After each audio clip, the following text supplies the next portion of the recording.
Sore spots aren't something that I deal with very often, but every once in a while, something will happen that'll cause sores on my gums.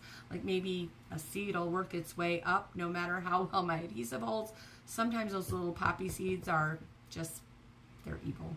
And one might work its way in, and then it's sitting there and it kind of rubs, and then I'll have a sore there. Or not too long ago, I want to say it was like 3 months ago, when I took my bottom denture out, my thumbnail scratched my gum, and it caused a long scratch, which ended up becoming quite the sore. So when I get sores, what I do is I use salt water and rinse with that, and do a good rinse and swish with the salt water before I very carefully brush my gums. And I do it very carefully because you don't want to agitate that sore. You don't want it to cause it to start bleeding or anything like that.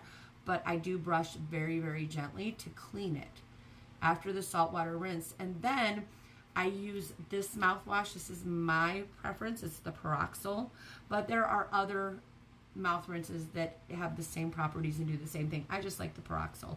And then before I put my denture in, I will very gently dry my gum wherever the sore is. And I use Orajel, and I will put a little bit with a Q-tip, and I'll put it on the sore and let it set just for a little bit before I put my denture in. And then that's what I use. This one is the 4-time. It has antibacterial properties, all sorts of good stuff to help with healing wounds. It is, I want to say it's tooth and gum.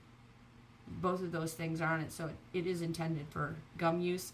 But I use this, and I don't have the package, so I can't show you what it looks like. But it's a 4-time or 3-time medicated Orajel.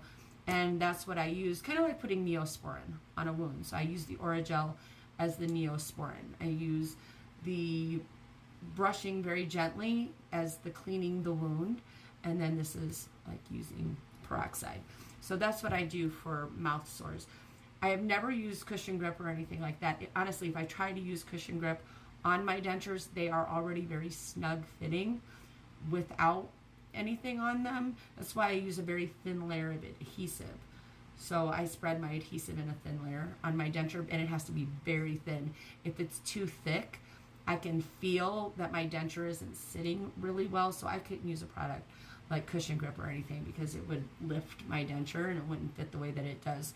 So for me, I don't use anything like that. But when I do get the occasional sore, those are the things that I use. I hope that this helps.